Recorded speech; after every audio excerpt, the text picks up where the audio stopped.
Alright everybody, I am running on about 30 hours with no sleep, and I have enough coffee running through my veins to feel my pulse in my left buttock.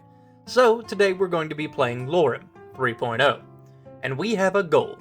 Our goal is to assemble our own fellowship to keep Skyrim not only entertaining, but firmly underneath our boot as well. What is going to be our biggest hurdle to this mission? That would be my crippling ADHD. Yes, this will make sense soon, I promise. Quick disclaimer, I did add a few followers in myself, so if something breaks, I'm just going to assume that's my fault.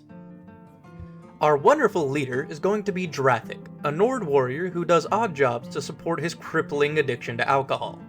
Our first minion, fellow, is going to be Lucian. He is a rather meek individual without much faith in himself, but he seems like an alright guy. Trouble is, I'm really not much of a fighter. I know a few spells and can just about swing a sword, but beyond that, I'm pretty useless in combat.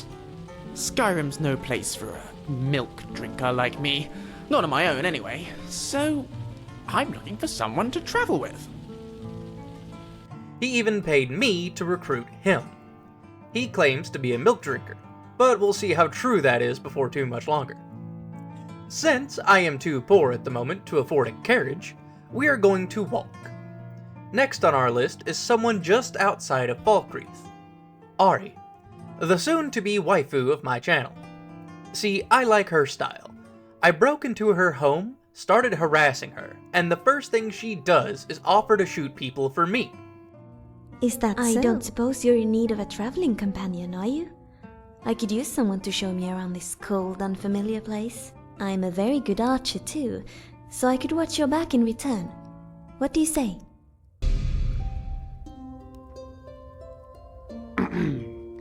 Hello there. I don't believe we've been properly introduced. My name is Lucian Flavius. I'm Ari. I suppose you and I will both be looking after our mutual friend from now on, huh? Looking after. Yes, quite. That's what I do. I look after people. Definitely not the other way round. Worry not, my dear new friend. I've got your back as well. Now, I did have some semblance of a plan to get 3 or 4 of my party together before I got into any significant adventures. But what happened was, I left, took a right, and then found a distraction. All that was in there was a book, at first. When I came back downstairs, the door was locked and a wall was miraculously missing. So I went into the new, totally not suspicious tunnel, and found a dead end. I went to go double check the door, it was still locked, and I go back into the tunnel again like some kind of dementia-riddled dwarf, and begin to wonder if in fact I do have dementia when yet another wall seems to have moved to Florida. Forward we went into the dark and remarkably moist crypt. It didn't take long for Lucian to prove that he was a liar, as he delved headfirst into fighting the literal shadows with all the fury of my dog eating any scraps I accidentally drop in the kitchen. Even being knocked down didn't stop this maniac. And Ari? Well, she seemed to be having a grand time with the entire ordeal. I don't usually judge by appearance, but you sure are ugly. Violence solves everything. After a few wrong turns, we managed to find a lever that opened a gate, and led straight to a vomit-spewing boss who held the key.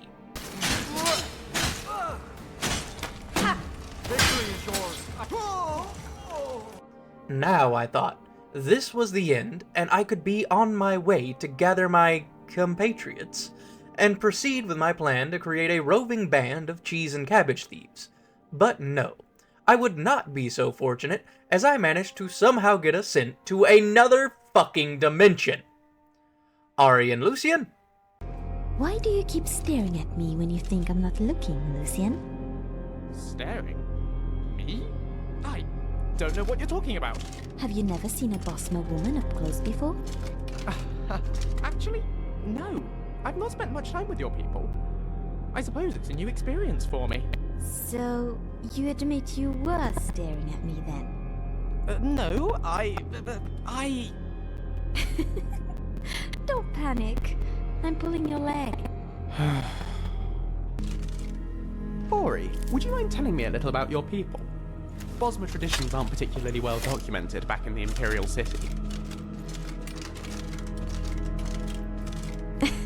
I don't suppose you could be a little more specific about what you're asking, Lucian? Asking me about Bosmer traditions is a bit like asking a fish to tell people about water.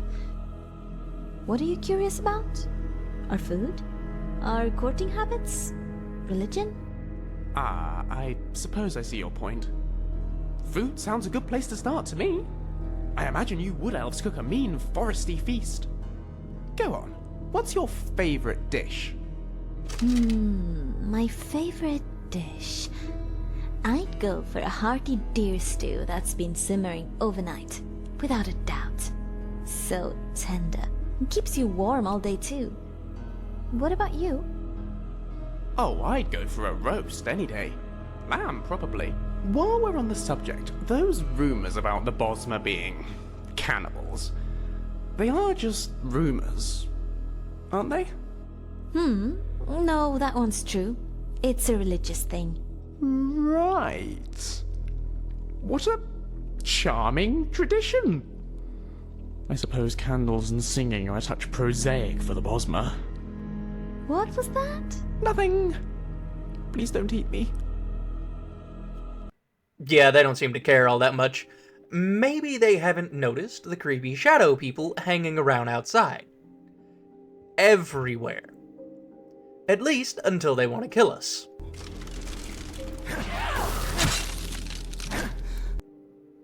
Moving forward, I soon have to move backwards instead because Lucian got distracted by a tree. God, we are going to have a hell of a time with this fellowship, I'm calling it now. We encounter a shadow merchant who seems overly proud of his mastery of the caveman language.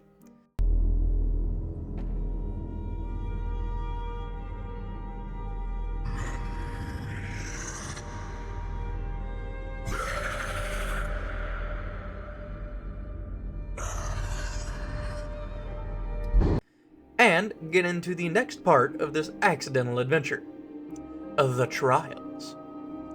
Off to the left, we have a trial by traps. And no way was I going to be getting these two to navigate a trap challenge I was already having trouble with.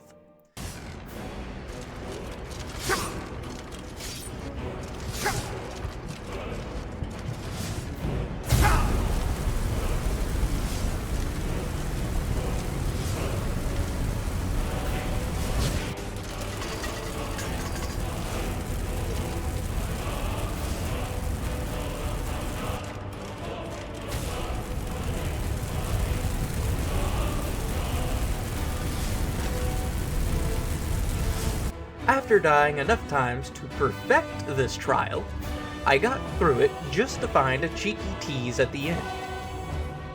Yeah, I just had to go sideways. That was all the riddle was. Then, it was on to the boss room.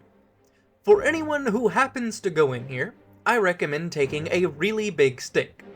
If you hit the boss often enough, it can't hurt you, since it is too busy being hit by said really big stick. For some reason, spellcasters seem to find this tactic extremely distracting. This next trial is where I put my new followers through their paces. The average level of these enemies was around 20. For reference, this was around 20 times my current level.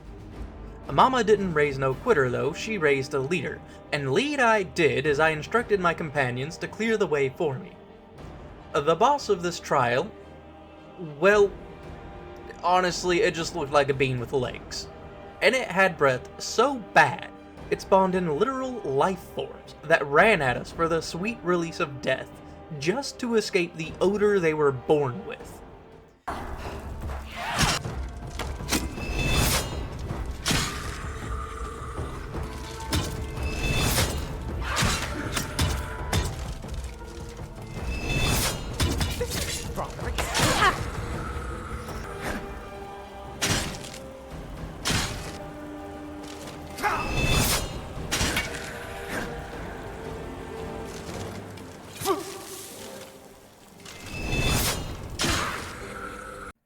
We did eventually manage to take this monstrosity down, though it ended just being me swinging my axe with exactly 1 point of stamina, hoping that he would die before I did, while Lucian and Ori took a break mid-combat. Finally, with both trials done, it was time to speak with the manager.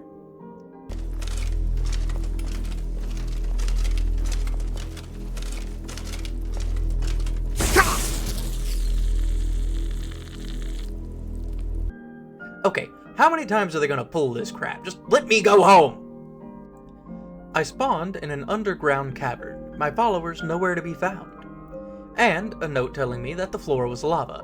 The floor was not lava, however, it was in fact the water, and I ended up having to put all my years of experience in scaling mountains in Skyrim to use in order to get across this place safely. Even a pixel of my foot touching the water resulted in instantaneous death. This is also the portion of the dungeon where I was introduced to ballistae with legs. A few deaths and spicy hopscotch sessions later, I made it to the other side of the cavern. I entered a city on fire, and decided that this was as good a place as any to resummon my companions. Once we were all reunited, we pressed on, looking for a way out of this damned prison dimension we found ourselves in. Up to this point, each area had its own twist, and this one was no different. The shadows in this area had to be killed twice. They were so unsatisfied with dying once, they had to go for a grand total of 3 times before they said enough cheese on my pasta please. After hacking our way through to the end of this section of what was beginning to feel like hell, we found a dead chump in front of a rock. We took his stuff and had to go to a church to open up another area of the dungeon. Now, the church ended up being a library that A, desperately needed a new filing system, and B, had an ambient sound that felt like somebody trying to whisper in your ear with all the texture of a soggy muffin.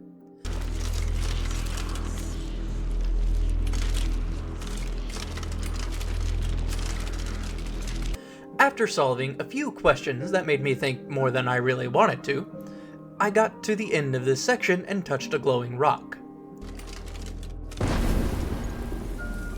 I quickly loaded myself up with loot and went directly to the manager's office. This time, I was getting my complaints heard and getting my directions back to somewhere I could order anything other than leeks for lunch. Seriously, that was the only food I could reliably find in this hellhole. Have you ever eaten a raw leek? It's not that great. Anyways, back on track. It was time to talk to the manager.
Okay, let's try this again.